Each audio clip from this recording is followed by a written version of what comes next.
அண்மைச் செய்தி.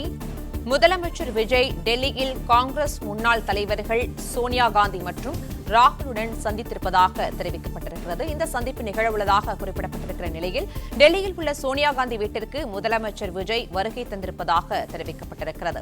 சோனியா காந்தியுடன் முதலமைச்சர் விஜய் முதன்முறையாக சந்திப்பு நிகழ இருப்பதாகவும் குறிப்பிடப்பட்டிருக்கிறது. அதே சமயம் தமிழகத்தில் தவிக ஆட்சியில் காங்கிரஸ் அங்கம் வகிக்கும் நிலையில் சோனியா மற்றும் ராகுலுடன் விஜய் சந்திப்பு நிகழ இருப்பதாக தெரிவிக்கப்பட்டிருக்கிறது. இதற்காக சோனியா காந்தி இல்லத்திற்கு முதலமைச்சர் விஜய் வருகை தந்திருப்பதாகவும் குறிப்பிடப்பட்டிருக்கிறது. டெல்லிக்கு முதலமைச்சர் விஜய் சென்றிருக்கிற நிலையில் தற்போது காங்கிரஸ் முன்னாள் தலைவர்கள் சோனியா மற்றும் ராகுலுடன் சந்திப்பு நிகழ இருப்பதாக குறிப்பிடப்பட்டிருக்கிற நிலையில் கூடுதல் விவரங்களை செய்தியாளர் நிரஞ்சன் வழங்க கேட்கலாம். நிரஞ்சன், வணக்கம். முதலமைச்சர் விஜய் தற்போது காங்கிரஸ் முன்னாள் தலைவர்கள் சோனியா மற்றும் ராகுலுடன் சந்திக்க இருப்பதாக தெரிவிக்கப்பட்டிருக்கிற நிலையில் இந்த சந்திப்பு தொடர்பான விவரங்களை பதிவு பண்ணலாம். கடந்த முறை டெல்லிக்கு முதல்வர் விஜய் முதலாக வந்திருந்த பொழுது காலையில் 10 மணி அளவில் சோனியா காந்தி மற்றும் ராகுல் காந்தியை சந்திப்பது என்ற திட்டம் என்பது இருந்தது. ஆனால் கடைசி நேரத்தில் அந்த சந்திப்பு என்பது ஒத்திவைக்கப்படுவதாக சொல்லப்பட்டிருந்தது. நிறைய காரணங்கள் இதற்கு பின்னணியில் சொல்லப்பட்டாலும் கூட அடுத்த முறை முதல்வர் விஜய் டெல்லி வரும் பொழுது நிச்சயமாக காங்கிரஸ் கட்சியின் தலைவர்களை சந்திப்பார் என்ற மிக முக்கியமான ஒரு விஷயம் சொல்லப்பட்டிருந்தது.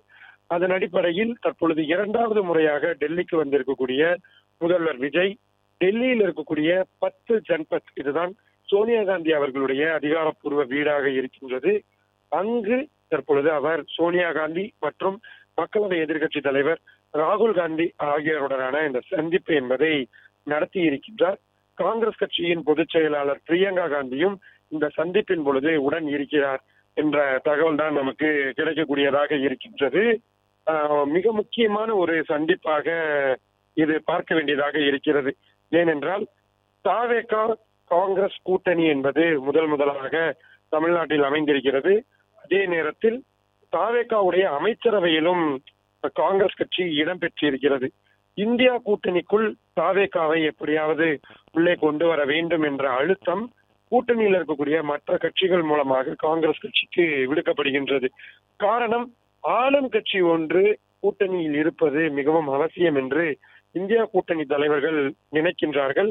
அந்த அடிப்படையில் விஜய் அவர்களுடைய இருப்பு என்பது இந்தியா கூட்டணிக்கு மிகவும் அவசியமாகின்றது. எனவே அது உறுதி செய்யப்பட வேண்டும் என்ற மிக முக்கியமான விஷயம் இருக்கிறது. அது மட்டும் இல்லாமல் டெல்லிக்கு வரக்கூடிய கூட்டணி கட்சி தலைவர்கள் சோனியா காந்தியை நேரில் சந்திப்பது என்பது ஒரு வழக்கமான ஒன்றாகவே கடைபிடிக்கப்படுகின்றது. முன்னாள் முதல்வர்களாக இருந்த மு.க. ஸ்டாலின் உட்பட கூட்டணியில் இருக்கும் பொழுது காங்கிரஸ் கட்சியின் ஒரு முகமாகவும் முன்னாள் தலைவராகவும் நாடாளுமன்ற குழு தலைவராக இப்பொழுதும் இருக்கக்கூடிய சோனியா காந்தியை சந்திப்பது என்பது வழக்கமான ஒன்று. அவர் சற்று அவ்வப்போது உடல்நலம் பாதிக்கப்படுகின்றார். நேரில் சந்தித்து உடல்நலம் குறித்து பேசுவது என்பதெல்லாம் இயல்பாக செய்யக்கூடிய ஒன்றாக இருக்கும். அந்த வகையில் கடந்த முறையே முதல்வர் விஜய் அவர்களுடைய சந்திப்பு நடந்திருக்க வேண்டும். ஆனால் கடந்த முறை நடக்கவில்லை. இந்த முறை அது வெற்றிகரமாக நடந்திருக்கிறது. எனவே அரசியல் ரீதியிலாக இருக்கக்கூடிய பல்வேறு யூகங்களுக்கு ஒரு முற்றுப்புள்ளி என்பது இதன் மூலம் வரும் என்று எதிர்பார்க்கப்படுகின்றது. தவிக காங்கிரஸ் ஆகிய 2 கட்சிகளும் ஒருமித்த மனதுடன் தான் கூட்டணியில் ஒரே பாதையில் சென்று கொண்டிருக்கிறார்கள் என்பதை பறைசாற்றுவதற்கு இத்தகைய சந்திப்புகள் என்பது மிகவும் அவசியமாகின்றது.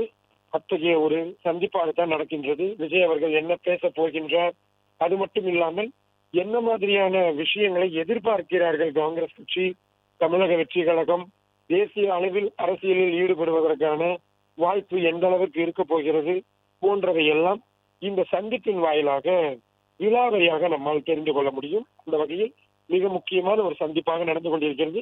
எவ்வளவு நேரம் இந்த சந்திப்பு நடக்கிறது என்பதை பொறுத்துதான் இந்த சந்திப்பின் வீரியத்தை நம்மால் புரிந்து கொள்ள முடியும். பிளே ஸ்டோர் மற்றும் ஆப் ஸ்டோரில் இருந்து பாலிமர் செயலியை QR கோடு மூலம் பதிவிறக்கம் செய்யுங்கள். செய்திகளை உடனுக்குடன் பெறுங்கள்.